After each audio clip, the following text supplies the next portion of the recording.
Russian flags and honking car horns in the separatist city of Donetsk. But this bestowal of independence, which is not Russia's gift to give, will not necessarily bring peace. Vladimir Putin declaring today he'd recognized the separatists' claims to the whole of Donetsk and Luhansk regions, not just the parts they control. We have recognized all fundamental documents and their constitution.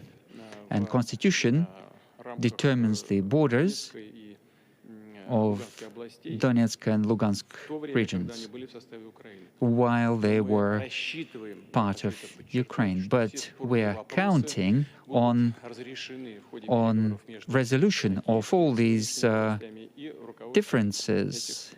The Ukrainian President Volodymyr Zelensky, whose territory this is, called for an immediate and tough response from the West. Europe and the world cannot allow the repetition of the tragic mistakes made in Georgia in 2008. We agreed on the necessity of immediately imposing sanctions for another action of aggression against Ukraine. These sanctions must include the complete shutdown of Nord Stream 2. And as if on cue, the German Chancellor obliged. I have asked the German Economy Ministry today to withdraw the report on the analysis of the energy supply guarantees from the German regulator. It sounds technical, but it's the required procedure so that there can be no certification of the pipeline now. Without this certification, Nord Stream 2 can't become operational. Russia's upper house has now authorized the deployment of the Russian armed forces in the separatist republics, as and when it's deemed that they're needed. But are they already there?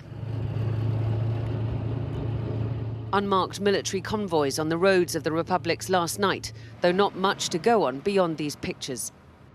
Declaring the breakaway republics independent is one thing. Pushing further into Ukraine is another. Both are clearly invasions of Ukrainian sovereignty, but one would involve a lot more bloodshed. The question is Vladimir Putin a rational actor, or has he let his emotions and the bubbling resentments of years, if not decades, get the better of him? Again, he returned to an imaginary threat of a one-day nuclear Ukraine. Ukraine, since Soviet times, had quite an extensive nuclear competences. They've got several nuclear units, and their nuclear industry is well developed. 110 kilometers can be increased to 300 to 500 kilometers, and then Moscow will be within the reach of these rockets. For us, this is a strategic threat.